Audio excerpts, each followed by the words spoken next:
we'll jump in. So our table of contents, what we're going to be discussing today is we're going to be discussing 6 different things. First, we're going to define the science of reading. Some of you might have heard of the acronym SOR.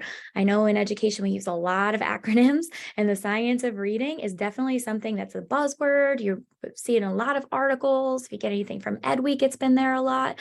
So we're going to start by just defining, what does the science of reading mean? After that, we're going to dive into the research. There has been 4 decades worth of research done around the science of reading. We're not going to hit everything, obviously, in 1 hour, but we're going to discuss some of the key research behind the science of reading, including some of the brain research, which is definitely important because there is explicit research done on how students learn to read. After that, we're going to talk about state legislature. As of today, 31 states, plus the District of Columbia, plus New York City Public Schools, have all implemented state legislature around the science of reading. So we're going to talk a bit about that and what that might mean for the state that you're in. After that, we're going to talk about instructional shifts. So in your schools, in your classrooms, you might be familiar with balanced literacy. I know at one point many years ago, I used that as well. And now we're going to talk about how we can start shifting our practices to align with evidence-based reading instruction that directly aligns with the science of reading. So today we'll talk about 6 shifts and what those 6 shifts look like in your schools and in your classrooms. After that, we're going to talk about, from an admin that joined me today, how can I support my teachers? So there's so much to the science of reading. So what are some ways and what are some resources that you can use to support your teachers? And I'm going to share a foundational skills checklist with you that's going to definitely be helpful in helping you support your teachers when you're in classrooms. And then after that, we'll wrap up with some next steps. I'm going to share a survey if everyone could please complete at some time just to get feedback on today's session. And then you'll also be receiving a follow-up email sometime this week with all the resources and links that we talk about today. So we do have a lot to cover today. I'm going to try to stop occasionally to ask questions. I see there's one right now. Will the slides be shared with participants? The slides will not be shared, but like I said, you'll be receiving an email by the end of the week, and it's going to include the resources we talk about today, including that foundational skills checklist, as well as some of the websites that we referenced today, in case you want to go back and look at them more in depth. So the slide deck won't, but the resources will. And then at the end, we'll also have time if you have any questions, but feel free to please drop them in the chat, and I'll try to stop periodically to answer them. So let's start by defining the science of reading. So this research has been conducted over the last 4 decades across the world, and it's derived in thousands of studies conducted in multiple languages. And what it means, if you're like, but what does this really mean, Megan? It is the vast interdisciplinary body of research. So all that research around proficient reading and how students learn to read and any difficulties associated with reading is what is referred to as the science of reading. So science of reading just directly means all of that research behind it. And the research behind the science of reading includes evidence to inform the following: how proficient reading develops, why some students have difficulty, because we all know if we've been in classrooms, we know that some of our students are struggling. And why is that? And now we have research behind why that happens. There's also evidence to inform how we can most effectively both assess our students and use that data to teach. And then finally, there's evidence to inform how to improve student outcomes through not only prevention of, but then intervention for those reading difficulties. So now that we defined, just want to let someone in. So now that we defined what the science of reading is, and again, it's all of that research, let's start diving into the research. So extensive research has been performed to help us understand the reading brain. And before we dive in and I explain some of this, I always like to watch brief videos. I feel like sometimes the images will help us. So we're going to watch this brief video. And what the video will do, it's going to help explain the different parts of our brain and the connections that are made to enable proficient reading.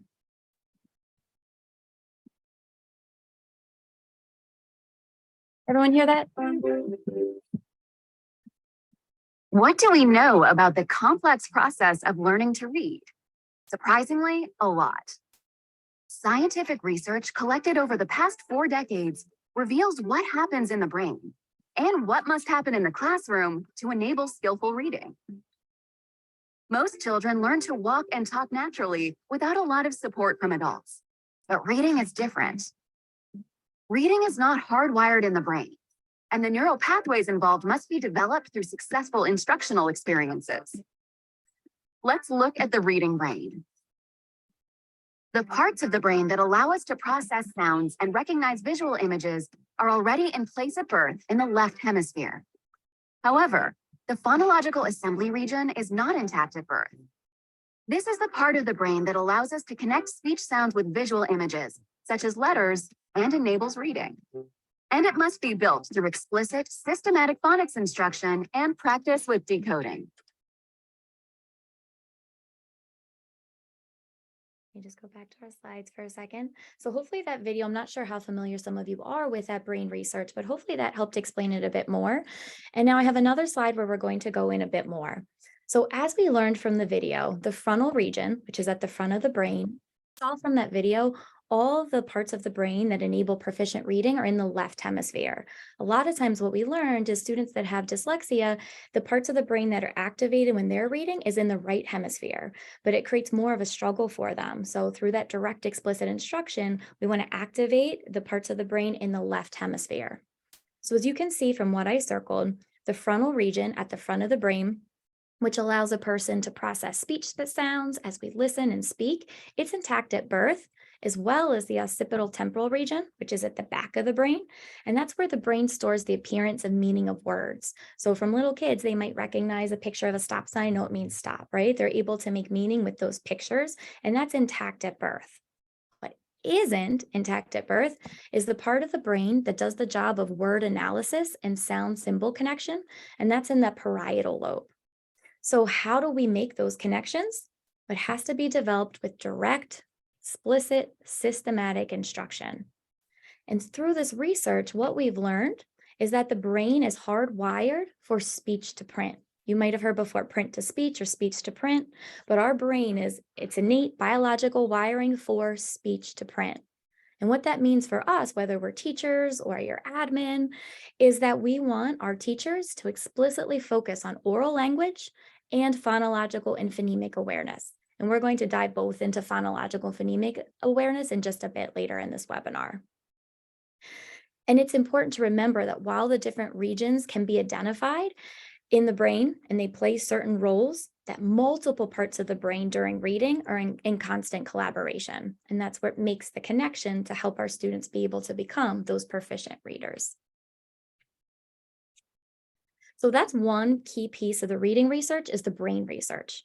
Another key piece of the research behind the science of reading is from Dr. Hollis Scarborough. Have any of you ever heard of Dr. Scarborough before? Seeing some heads nod? Okay, great. And she created this reading rope that you can see the image right here. So Dr. Scarborough is a leading researcher of early language development, and she invented the concept of this reading rope in the early 1990s. And she used it to help parents understand that the various skills their children needed to master to become proficient readers. And originally what she did was she took pipe cleaners and she twisted them together to create the model and demonstrate her point of what's needed to become a proficient skilled reader. So this reading rope consists of two strands, the upper strand and the lower strand. So the word recognition strands are the lower strands right here, and it includes phonological awareness, decoding, and sight recognition. And these three things work together to help the reader become accurate, fluent, and increasingly automatic with repetition and practice. The upper strands, which you can see right here, are language comprehension, and they include background knowledge, vocabulary, language structures, verbal reasoning, and literacy knowledge. They also reinforce one another, and when they're woven together with the word recognition strands, they help to produce skilled, proficient readers. But as we know, this isn't going to happen overnight. It's going to require instruction and practice from students over time. What's related to Scarborough's reading rope is the simple view of reading. So you can see that formula is up on the slide. The simple view of reading was demonstrated that reading has two basic components: word recognition or decoding and language comprehension. And this formula was presented by two researchers named Goff and Tunmer back in 1986. So it was actually done before Dr. Scarborough invented or talked about the reading rope. And what this simple view of reading shows us is that a student's reading comprehension score, which you can see right here, can be predicted if both decoding skills and language comprehension skills are known. And as you can see, it's a formula that is multiplying, not adding. So if a student has strong decoding skills, and we represent that with a 1 here, but weak language comprehension skills, which we note there with a 0, 1 times 0 is 0. And vice versa. If a student has weak decoding skills, we can put a 0 in here, and strong language comprehension, 0 times 1 is still 0. They're going to have weaker reading comprehension. So we know that in order to have strong reading comprehension, we want to help our students focus on having strong decoding skills and at the same time, strong language comprehension skills. That's why this is set up as the formula. So I know, like I said, that over the past 4 decades that there has been many research done around the science of reading. Obviously, we're not going to get into all of it today, but hopefully that helped explain a bit more about the brain research and the simple view of reading and Scarborough's reading rope. Those are 3 main pieces of research that directly correlate and with the science of reading. So now that we talked a bit about what the science of reading means, we talked about some of the research, let's talk about the state legislature.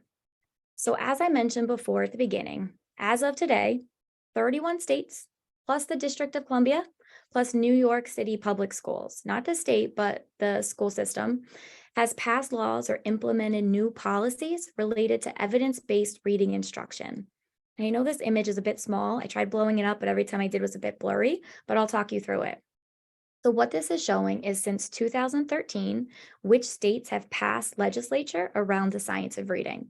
So Mississippi was the first state, you can see here, if you can see that says MS, that passed legislature around the science of reading in 2013. And then if we jump here to 2023, where we're currently in, 4 additional states have added legislature this year: Georgia, Indiana, New Mexico, and Virginia. The year that we had the highest amount of states adding legislature around the science of reading was the year 2021.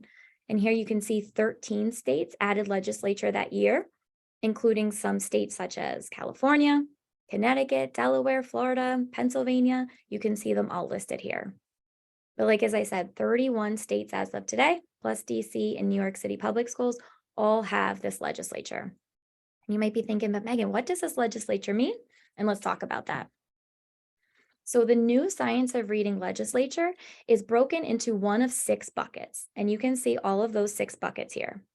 The first one is teacher preparation programs, and you can see that 18 states have passed laws directly related to teacher preparation programs. And that exact language says, it requires institutes, higher education and teaching, sorry, one second, just letting someone in, and teacher preparation programs to review their course offerings or instructional approaches. And it also requires changes that would bring instructional approaches in line with evidence-based instruction, which again, directly relates to the science of reading. Again, we have 18 states so far, I'm sure, and to be growing, that have passed laws around teacher preparation programs. Our second bucket is teacher certification or license renewal. And we have 16 states that have passed legislation around this. And what that means is it requires pre-service teachers to pass a test demonstrating their knowledge of how to teach reading in order to receive their teaching certification, or it requires in-service teachers to earn a credential or pass the test to renew their teaching license. And again, it really varies based on the states, but I just want to try to give you as much background as possible. The third bucket is professional development and coaching. You can see that's where we have the most states. 27 states as of today, we could be adding more tomorrow, but as of today, have passed laws around PD and coaching. And what that means is written right here. So professional development and coaching means that it requires teachers or other educators to undergo professional development in evidence-based reading instruction and, or, again, depending on the state, institute a program of instructional coaching. So some of these 27 states have both PD and coaching, some have one or the other, but the majority of them both have the PD, professional development around the evidence-based practices, and the coaching. Our fourth bucket is assessment. And you can see here we have 18 states that have passed legislature so far around assessment. And what that means is it puts forth requirements for the type of assessments that schools can use to identify reading difficulties or measure reading progress. Or what it can do is mandate that schools undergo a review process when selecting these assessments. So some of the states I know just give a list of assessments and districts can choose from. It really depends on the state and it depends on the district. Our fifth bucket of legislature is around materials. And as you can see here, 20 states, again, as of today, have passed legislature around materials. And what that legislature says is it puts forth requirements for the type of curricula and other materials that schools can use to identify reading difficulties or measure reading progress. Or it could also mandate that schools undergo a review process when selecting materials. And then finally, our sixth and our last bucket of state legislature is around instruction and intervention. And just like materials, you can see here that we have 20 states that have passed legislature around instruction and intervention. They pretty much for materials and instruction and intervention, these states parallel each other. And what that legislature says is that it requires teachers to use specific instructional methods or provide a specific type of frequency of intervention for their struggling readers. So again, something to think about, especially as we're thinking about if you are in a state that has this legislature, and if not, know that if 31 states have already passed it, just thinking about it might be coming down the pipeline at some point, sooner probably rather than later. And now you hear me say over and over again, evidence-based reading instruction. You might be thinking, well, what exactly does that mean, Megan? You keep saying that again, another buzzword that we like to use in education. So what does evidence-based reading instruction mean? Evidence-based refers to practices that have been shown to be successful in improving reading achievement. So that means there's reliable, trustworthy, and valid evidence to suggest that when that program or practice is used with a particular group of students, the students can be expected to make adequate gains in reading achievement. And have any of you ever heard of the National Reading Panel before? Another acronym, NRP. I see some heads nodding. Great. So the National Reading Panel used decades worth of research again to identify 5 critical areas of reading instruction, which I'm sure most of you are familiar with. They include the following: phonemic awareness, phonics, fluency, vocab, and comprehension. And here you can see an image. A lot of times they're referred to as the 5 pillars of early literacy. And you can see each one of those pillars represents a different area. In this model or in this image, red is phonemic awareness, gold is phonics, green is fluency, blue is vocab, and purple is comprehension. And according to the National Reading Panel, the most reliable and effective approach to teach the 5 elements is by using systematic, explicit instruction. And we'll also dive into what that means. What does systematic mean and what does explicit mean? So research actually came out last week, which I thought was very interesting, and I was excited to include it today, from an organization called the National Council on Teacher Quality. And it's a research and policy group that works to ensure every child has an effective teacher.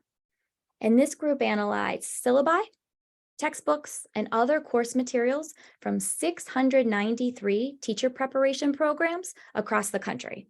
So majority of the teacher preparation programs. And what the review concluded was that 3 out of 4 elementary teacher programs don't adequately cover all the core components of reading instruction, and that many of these teacher preparation programs still teach methods that run counter to evidence-based practice. So according to this organization, only 38% of those teacher preparation programs received an A or a B. And let me show you an image.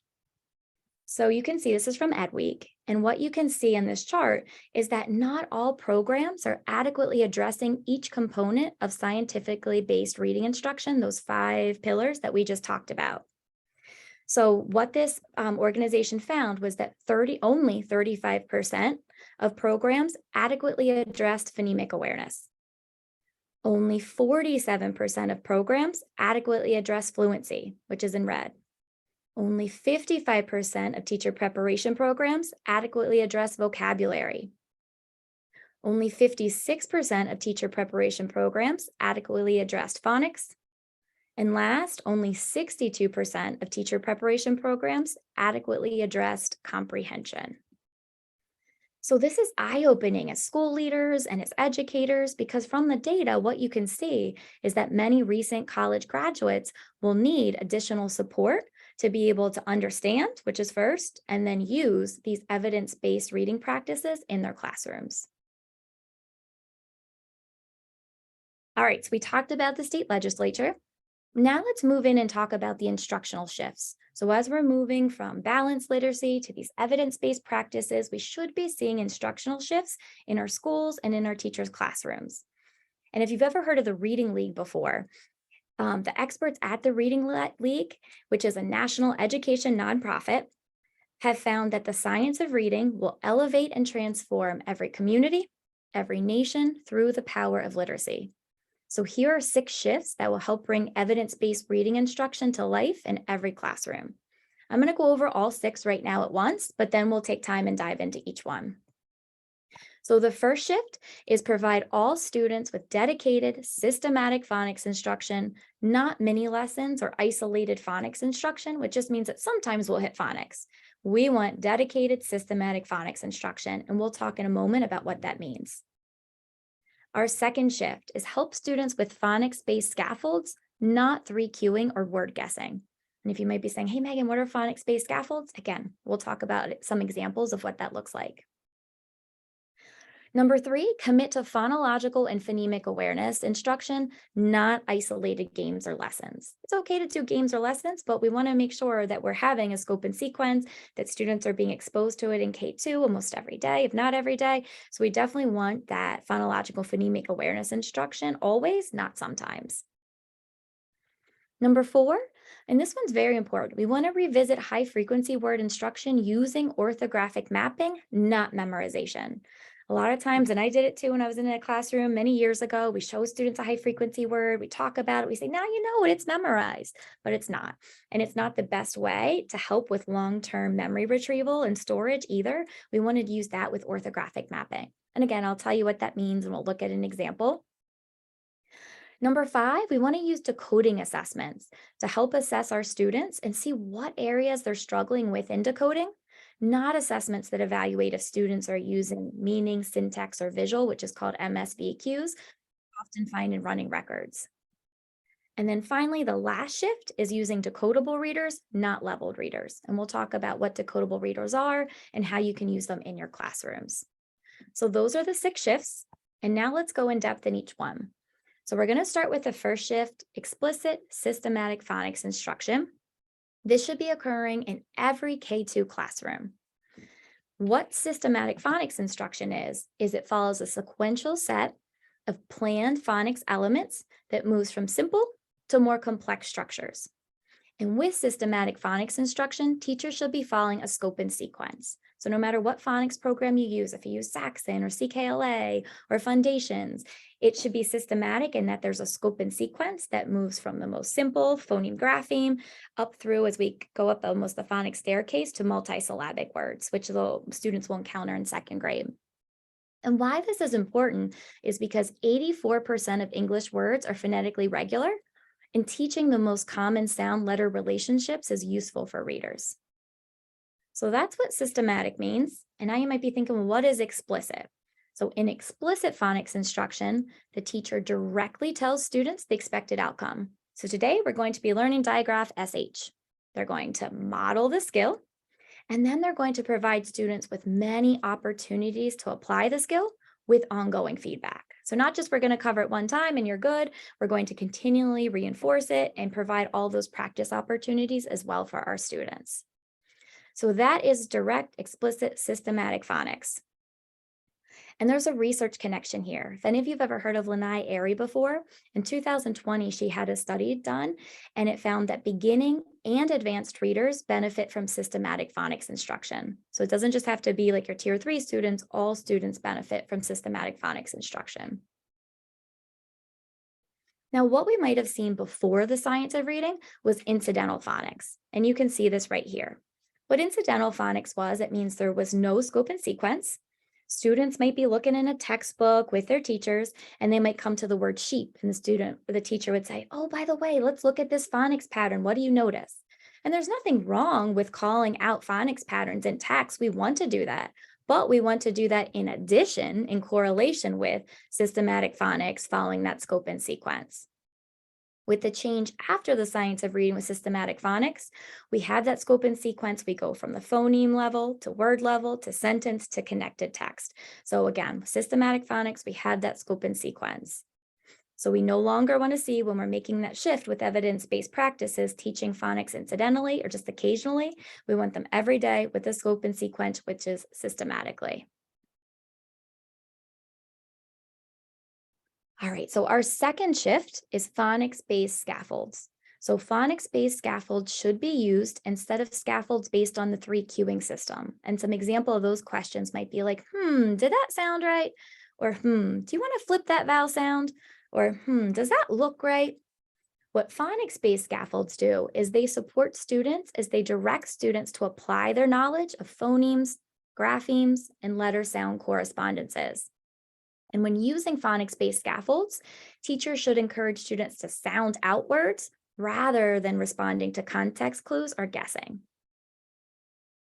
So I'm going to show you 2 strategies that teachers you can use and admin you should be able to see your teachers using to help support with sounding out words. Our first strategy is single syllable touch and read for our single syllable words. And what this means is that the students would touch each letter with a finger or pencil, point and say the letter sound, then sweep left to right below the word to blend and read the word. So if you take an example and look at this word, this teacher would help the student by saying, at, mat. So they're going to point, say the letter sound, and then sweep left to right to blend it and read it together. In addition to the single syllable touch and read, we also have the multi-syllable touch and read because we know students are also going to encounter multisyllabic words, especially as they progress in first, second grade, and above. The multi-syllable touch and read is very similar. So students would touch each syllable with a finger or a pencil. They would point and say the syllable, then they would sweep left to right below the word to blend and read the word. So in this example, students would say orbit, orbit. And now let's take a look at an example, that multi-syllable touch and read. We have a quick 2-minute video. Sometimes I like to see in application what it looks like with students. Hopefully this will help solidify what that strategy looks like in classrooms. So let's take a look at this multi-syllable touch and read. So if I look at this word and I want to know how to read that, the first thing I have to do is figure out how many syllables are in it. And I can do that by figuring out what the vowels are. Do you know what the vowel letters are? A, E, I, O, U. You got it. Those are the vowel letters. So here's what I know. Every syllable has a vowel in it. So in order to figure out how many syllables there are, I have to count the vowels. So can you tell me how many vowel letters do you see in that word? 2. Yep. Are they together or apart? Apart. They are apart. If I have 2 vowels letters and they're apart, I'm going to have 2 syllables. So I'm going to draw 2 lines right here. And I have to have a vowel letter in every syllable. So can you break that word into 2 syllables for me?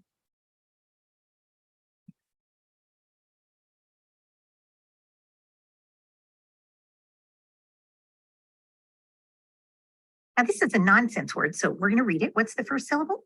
Jod, What's the word? Jod, So read it again. Jod, And the word is? Jod, And hopefully that example helped you be able to better solidify what that multisyllabic touch and blend looks like with our students and what you should be seeing again when our teachers are using it. So that was the multi-syllable touch and read. So if I look at this word, Sorry, we don't and need to watch it I a second time. I apologize. We'll keep it moving. All right. In addition, some phonics-based scaffolds that you might see teachers using or teachers hopefully you've started using are decoding bookmarks. There's multiple decoding bookmarks out there that you can use, but here's an example of one that I used when I was coaching teachers before. This one is called My Reading Hand, and the thumb and each one of the fingers, as you can see, is a step.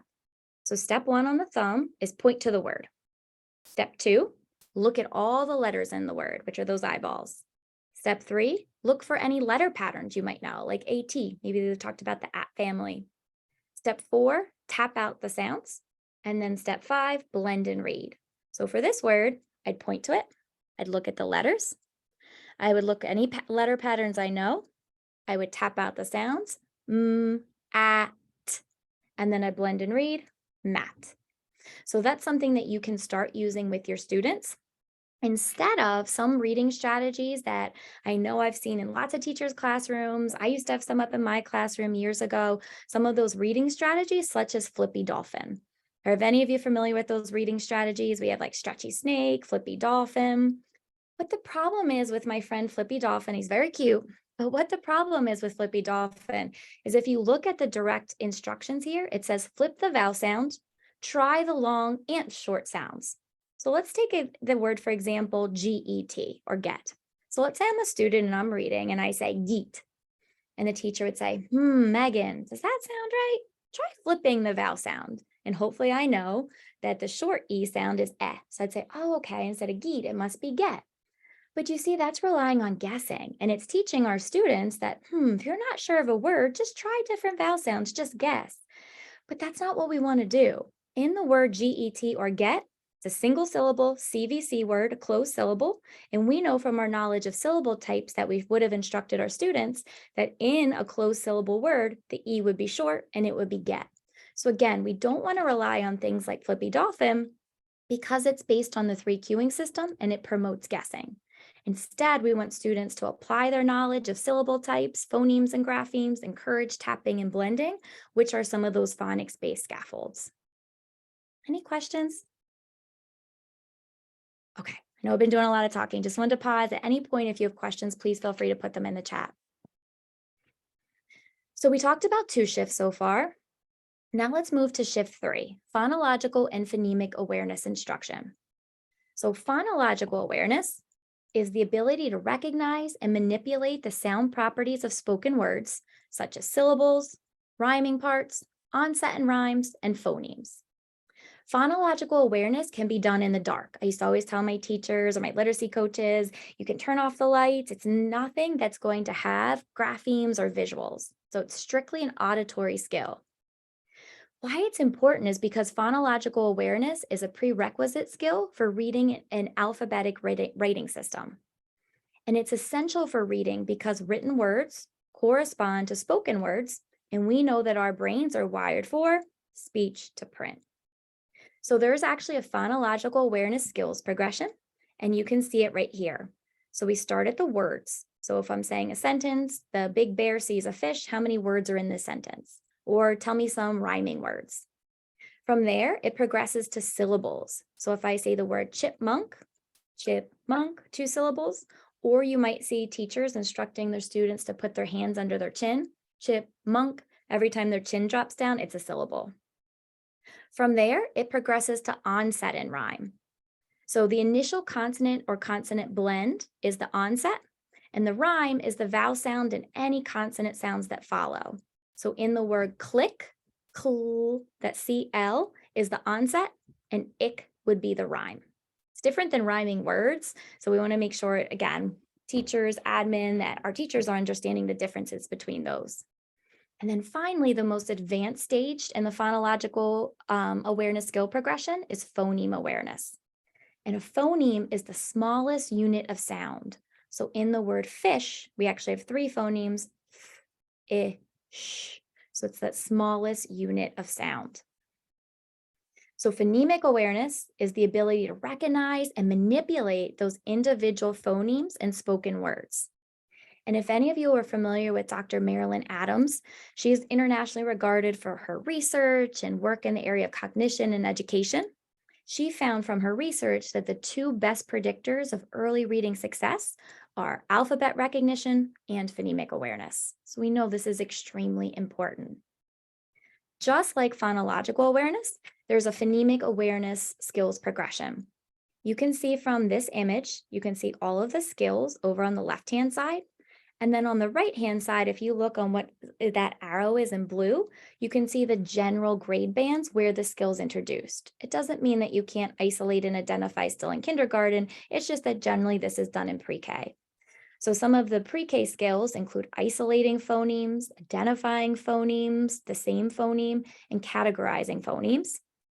When we progress to grades K and 1, we definitely want our instruction to be on blending and segmenting those phonemes. And then finally, as students move into grades 2 through 4, many times maybe you've heard before, phonemic awareness stops in grade 2. Well, oftentimes it does, but you also can do advanced phonemic awareness skills in 2nd through 4th grade. And that includes deleting phonemes, adding phonemes, substituting phonemes, and reversing phonemes. And why this is important is because, did you know that even though we have 26 letters in our alphabet in the English language, there are actually 44 sounds or phonemes. 25 are consonant phonemes and 19 are vowel phonemes. And once students develop their phonemic awareness skills to the point of automaticity, then fluent reading can follow, but only then. So if we want students to gain mastery of these 44 phonemes or sounds, they need to have repeated auditory exposure to each of those individual sounds. And we want to teach them how to rapidly recognize each sound amongst other sounds. And how do we do this? With direct, explicit phonemic awareness instruction. Also related to phonemes is another switch that you might have heard about before, maybe you've seen in some of your schools or teachers, you've seen it in different teachers' classrooms. It's moving from word walls to sound walls. So what a word wall is, do any of you ever had a word wall in your own classroom, or your teachers have had word walls? I know I have. Familiar with them? Great, thank you. So what a word wall is, you can see the image here. A word wall is organized alphabetically using all 26 letters of the alphabet. Teachers would instruct and teach a high frequency word to their students, and then they would place the word under each letter based on the first letter of the word. But this creates a problem when the first sound does not match the letter. So think about the word she. She would be placed under an S because it starts with an S, but does it start with the S sound? No, it actually starts with that digraph, sh, sh. So working with word walls is the opposite of how our brain's hardwired. It is print first, and then we're matching speech. But we want the opposite. As we learned with our brain research, our language is speech to print. We hear those speech sounds, then we learn to match the sounds to a particular grapheme letter or whatever the letter pattern it represents. So that's why sound walls are organized by speech sounds. They focus on each phoneme and articulation support. So let me show you an example. This is an example of a sound wall.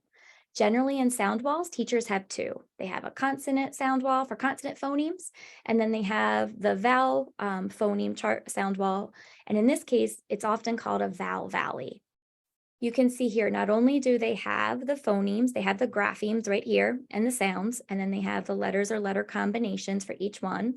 But what's nice about Soundwall is they have articulation support for students by showing students actually articulating. So you can talk about, what is your mouth doing? Is it open? What is your tongue doing? Is your voice box on or off? So not only does it really beneficial for our English learners, but it's extremely beneficial for all learners.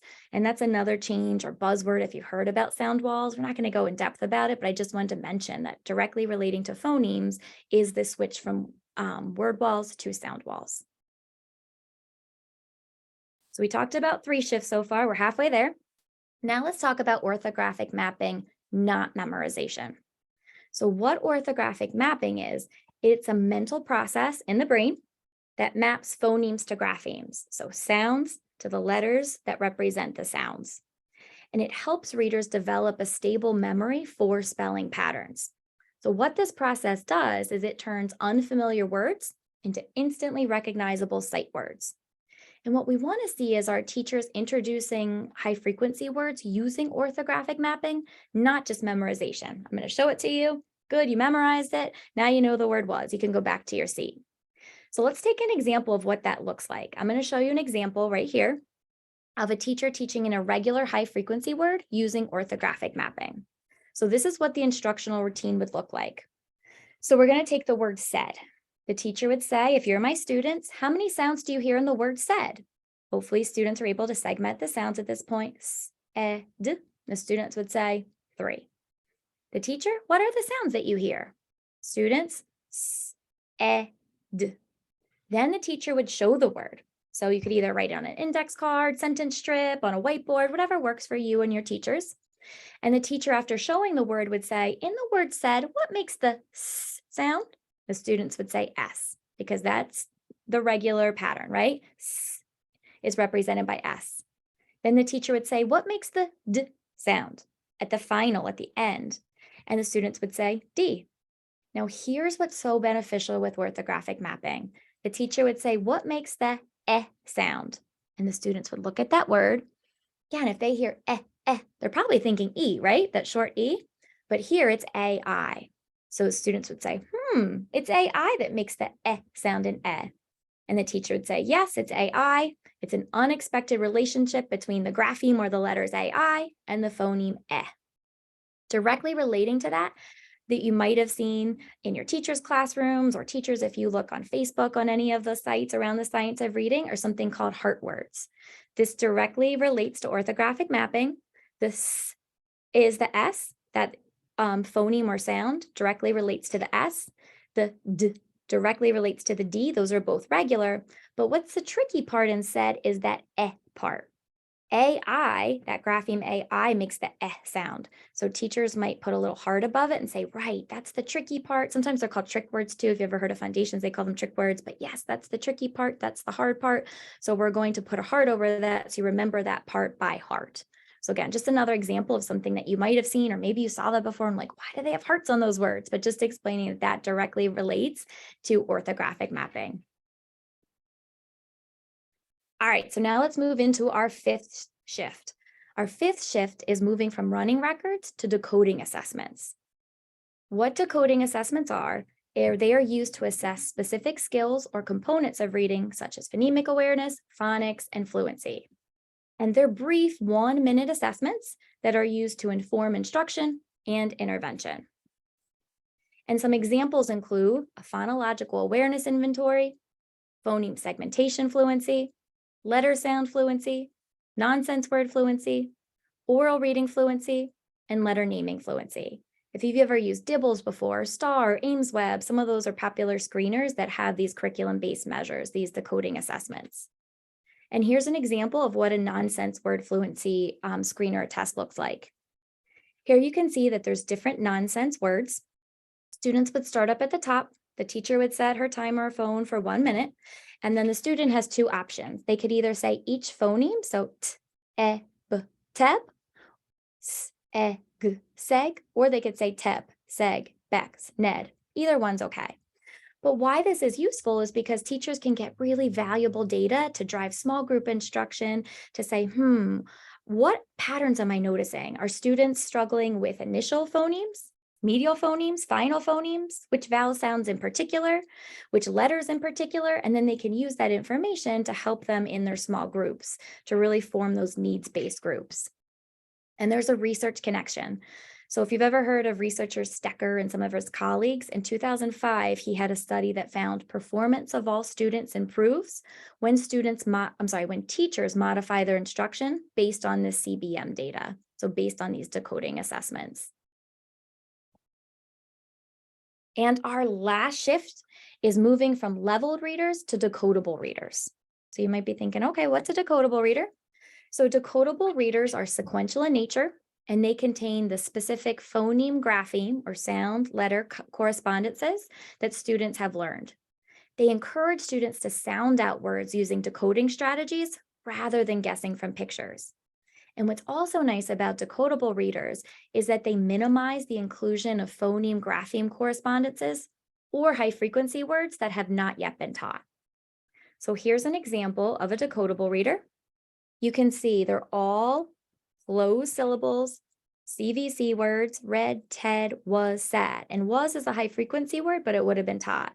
Read, ted, met, a, fat, hen. So again, it's allowing students to take their knowledge of phonemes and graphemes, in particular for beginning readers, those short vowel sounds, and start applying it to text.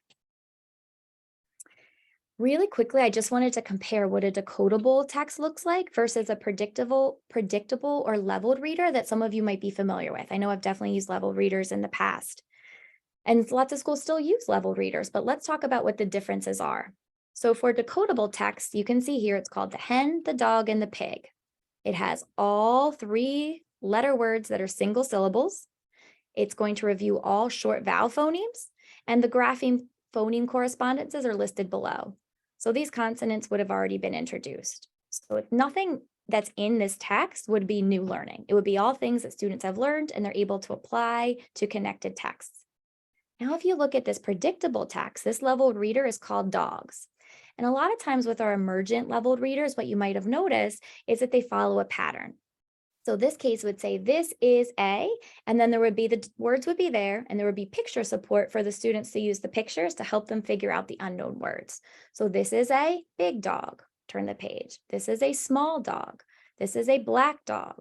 This is a white dog. This is a clean dog, etc. But what you're noticing is, especially if this is a kindergartner, it contains both long and short vowels. It has digraph CK in there. It has vowel team EA. It has R-controlled syllable types in the word dirty. The S is represented as that Z, that voiced S in the word is. The Y is representing the E sound in happy. So it's definitely going to contain, like the students wouldn't have been introduced to vowel teams in kindergarten to be able to decode the word clean.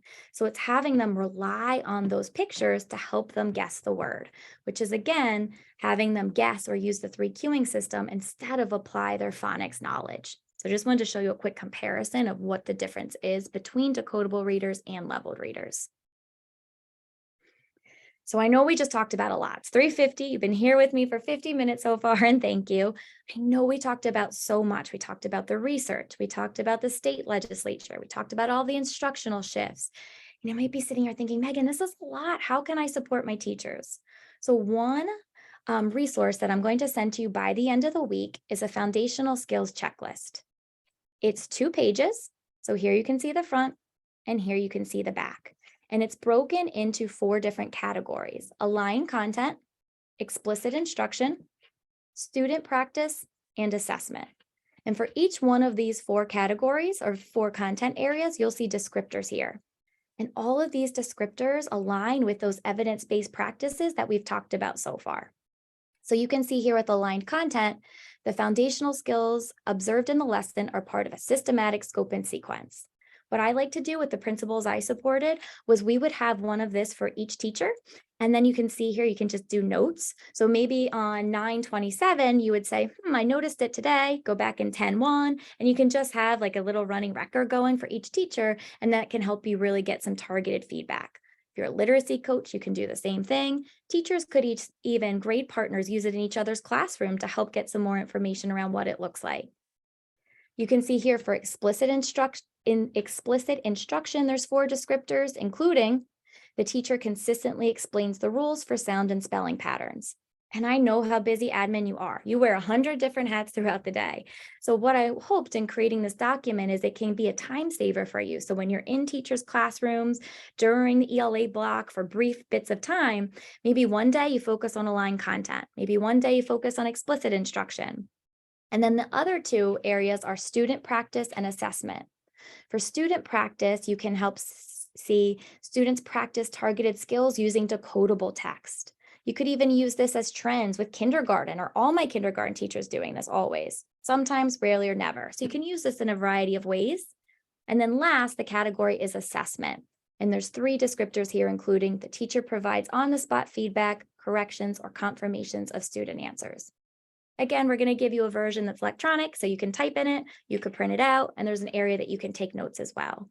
So hopefully this will help you support your teachers by giving aligned feedback with those evidence-based practices as we make those instructional shifts to the science of reading. One last thing I want to talk about before we close out is that we know proper implementation creates success. I always like to use the analogy with the science of reading. It's a lot. It's a lot of research. It's a lot of knowledge. It's a lot of instructional moves that teachers have to be able to understand, and admin, we need to be able to understand so we can support them. So it's almost like taking, if you boil pasta, if you boil spaghetti, and we're going to throw it against the wall. Some of it's going to stick, right? but most of it's going to drop. And that's the same sometimes if you think about a one-day PED or a couple-hour PD. Is that going to really be enough to create that systemic change? So there's 3 key areas that we want to consider when talking about proper implementation: time and training, coaching and support, and buy-in and voice. So back to that time and training, we know in order to help support our teachers and admin to be able to help support you, we need efficient or effective time and the proper training as well. And there's a research connection here. And a study done by Killian in 2019 found that learning requires deliberate practice that is sustained over a long period of time. So of course, a one-off PD is helpful, but is it going to create that kind of systemic change we really want to see? Going hand in hand with that is coaching and support. We know even professional athletes have coaches. Coaching is so effective in order to really have someone be right there with you to model, co-teach, be able to provide feedback for you, someone that you trust and want to learn and grow from. And there's a research connection there as well. And a study done by Fryer in 2017 found that coaching has a stronger effect on student achievement than pre-service training, merit-based pay, and more. And finally, we know how important buy-in and voice is. Not only you as the admin, but teachers, your buy-in and voice matters too. And there's a research connection with that. In a study done by Ingersoll and other researchers in 2017, they found that teacher leadership and voice in school decision-making are significantly related to student achievement. So just want you to end thinking about those 3 things as we think about how to best support your school or how you can best support your school as we move into the science of reading. We also do offer some programs. So if you're interested to look about how Inspired Instruction, if you need some additional support can help, if you go to our website, inspiredinstruction.com, at the top, you'll see workshops. And then if you go to ELA, you'll be able to see that we do offer 3 different programs that can help leaders, teachers, and coaches if you do or would like some additional support. And then finally, what's next? So first, I'm going to drop in the chat our survey. If you could please take the survey, I would appreciate it. It's going to give feedback not only in the content, but for me, how was this presentation today? And then if you would like any additional support or need anything, you can put that in the survey as well. So I'll drop that in the chat in just a minute. And then you're going to be receiving a follow-up email by the end of the week, and it's going to contain the following resources: that foundational skills checklist that we looked at, that can be a time saver to give targeted feedback around those evidence-based practices. 6 shifts with the science of reading. So we talked about each one of those shifts. We have a 1-page document that you can look at with each of those shifts, just in case you forget. And then finally, the last resource is 5 questions to assess new teachers' reading philosophies. We know it's the end of the year. Admin, you might have a few vacancies for next year, and it's a document that has 5 questions that you can use in interviews or just with teachers in general. So that way you can assess how much support will they need or how much do they know about implementing these evidence-based practices that are related to the science of reading. So you will get that by the end of the week. So I'm going to drop the survey in the chat now. Are there any questions? Any questions that you have for me that I can help answer? I know I did a lot of talking today.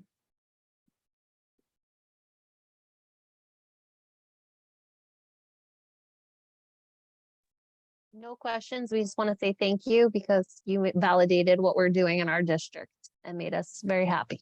Great. Oh my goodness. Well, thank you for saying that. And honestly, thanks so much for being here. I'm going to drop that survey in just a second. But what I do want to say is I know how busy and I'm sure how chaotic this school year's been. I'm sure some of you are just ending it out right now. Please take time to rest and relax. You deserve it and you earn it. If at any point you have any questions for me or like, hey, Megan, I remember you said blank, can you help collaborate? Or if you're interested in resources or professional development, please feel free to reach out at any time. My email is megan.conley@inspired. Remember the D. Some people are like, we email you, but it's Inspire Instruction. We're inspiredinstruction.com. And our website is there as well. So let me stop sharing. I am going to drop the survey in the chat. And again, thank you so much. Please reach out if you need anything at any point. And I'm going to stop recording as well.